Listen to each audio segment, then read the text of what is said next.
बिस्मिल्लाहिर्रहमानिर्रहीम अस्सलामुअलैकुम वरहमतुल्लाहि वबरकातुहू। दोस्तों,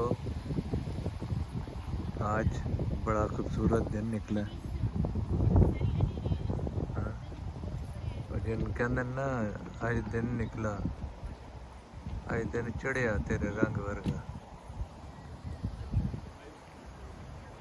क्यों जो दिन मैं कि तुहानू भी खाइए निका जिहा कुत्ता भी फिरदा जी पिया। हाँ, कौम भी इत्थे सैरां करदी है पई।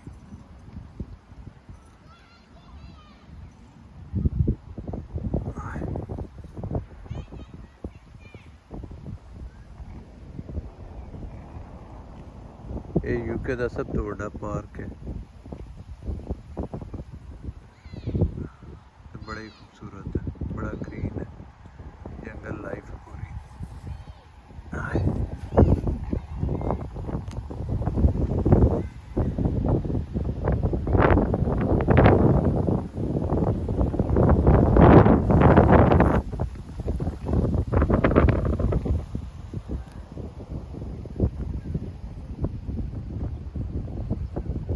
शिव कुमार बटालवी दे रुख ने जिन्होंने वेख के अंदर प्यार हो जाता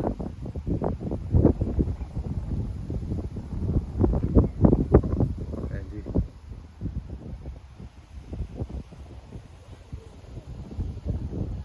ये अल्लाह ताला दी सनाई खूबसूरत आसमान नीला चिट्टे ते काले बदल रब दी रहमत।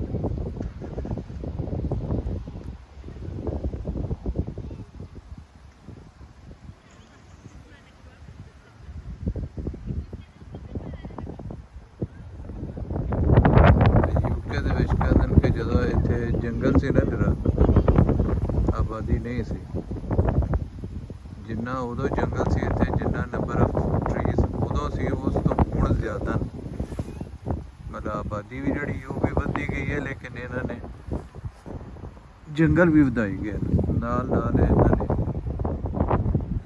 प्लांटेशन इतनी कर देन ना जिथे जगह खाली पे दरख्त ला दें।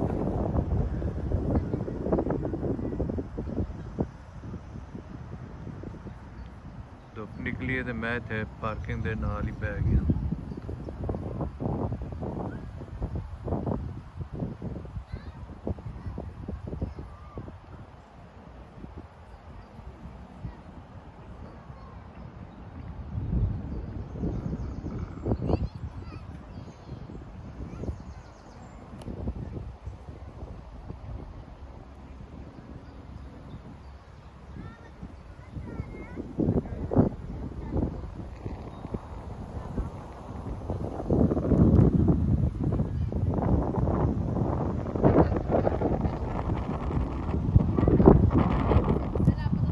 हवा चल रही है।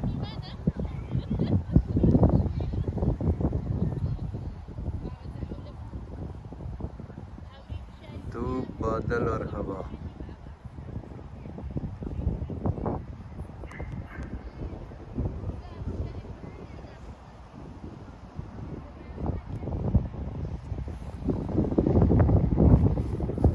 सा आ जा रहे हैं। हाँ जी, और की मनते हो।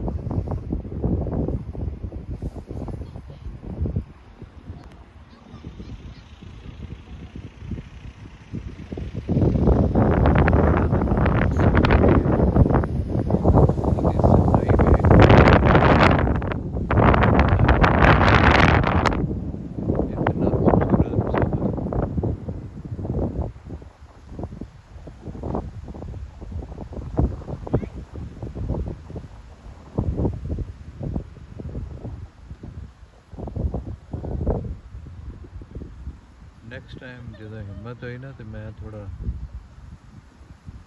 मजीद भी तुहाने पार्क की सैर करवाऊंगा। ये अंदर बड़ा कुछ है।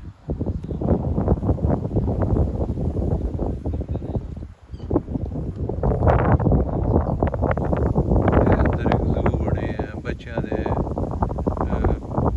खेडण की जगह।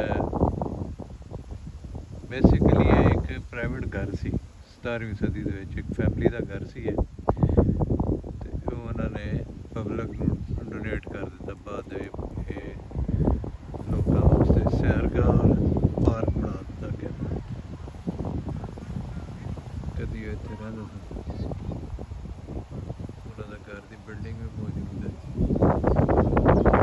ਕਿਆ ਜ਼ਬਰਦਸਤ ਜ਼ਿੰਦਗੀ ਉਹਨਾਂ ਗੁਜ਼ਾਰੀ।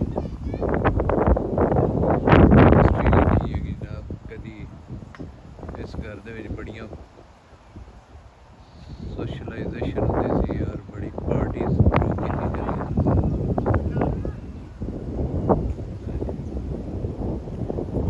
ਹਰ ਕਮਾਲੇ ਰਾਜ਼ ਵਾਲੇ ਰਹਿਣਾ ਰੱਬ ਦਾ ਨਾਮ।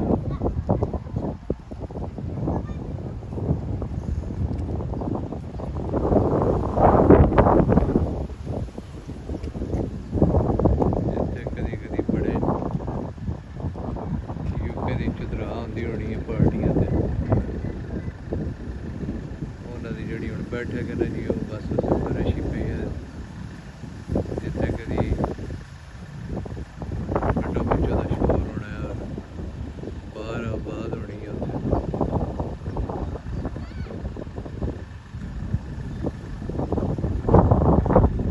ਨਾਜ਼ਕ ਅੰਦਾਜ਼ ਸੀਨਾ ਦੇ ਕਹੇ ਕਦੀ ਉੱਥੇ ਹੁੰਦੇ ਹੋਣਾ।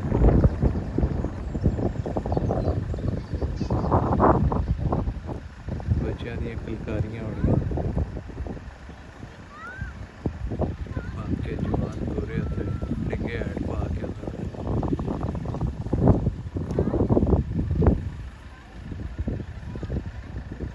ਜੋ ਵੀਰਾਨ ਹੋ ਗਿਆ ਹੋਗਾ।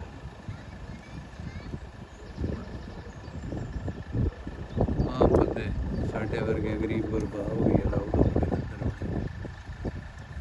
ਜਿਨ੍ਹਾਂ ਵਾਸਤੇ ਕਦੀ ਇਹ ਮਮਨੂਆ ਇਲਾਕਾ ਹੋਣਾ। ਜਿਵੇਂ ਆਮ ਬੰਦਿਆਂ ਵਾਸਤੇ ਤੁਹਾਡੇ ਕੋਲ ਉੱਥੇ ਕਈ ਜਗ੍ਹਾ ਪਾਕਿਸਤਾਨ ਦੇ ਵਿੱਚ ਵੀ ਮਮਨੂਆ ਨੇ, ਸਿਰਫ ਸਾਨੂੰ ਉਹਨਾਂ ਦੇ ਨਾਵਾਂ ਦਾ ਹੀ ਪਤਾ ਲੱਗਦਾ। ਜਿਹੜੀਆਂ ਅੰਦਰ ਬੁਲਾਈ ਰਹਿੰਦੀਆਂ ਨੇ ਅਸੀਂ ਉੱਥੇ ਵੜ ਵੀ ਨਹੀਂ ਸਕਦੇ, ਵੇਖ ਵੀ ਨਹੀਂ ਸਕਦੇ। ऐसे ऐसे एरियाज ने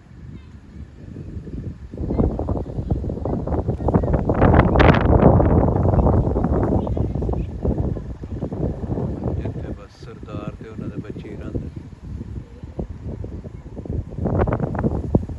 अगों भी उन्होंने नस्ल रही।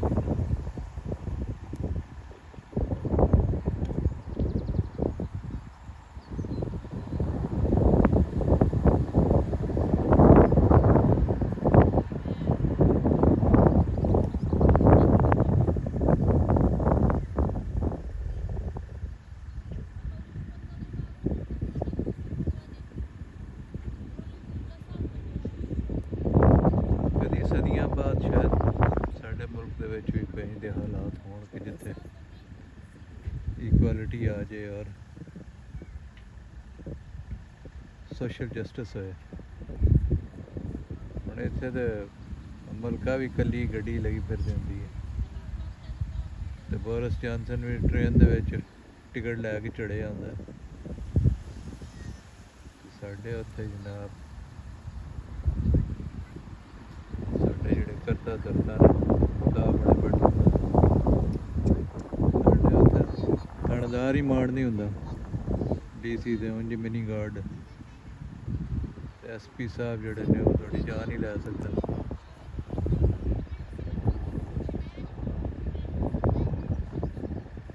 इस मुल्क दे विच तुहानूं पता ही नहीं लगदा इत्थे इक अफसरशाही भी है।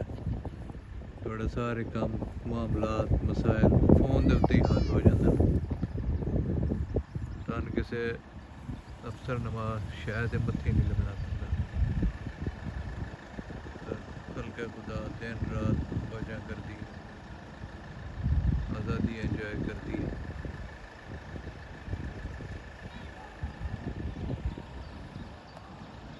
सब बराबर नहीं थे और ताई अल्लाह दी रहमत ने अल्लाह ताला हज़रत अली ने फरमाया ना कि कलमे के बगैर तो सोसाइटी रह सकती है, अदल के बगैर नहीं रह सकती। अदल जड़ी है वो बुनियादी शर्त है। अमन अमान तरक्की प्रोग्रेस वास्ते। अदल नहीं तो कुछ भी नहीं।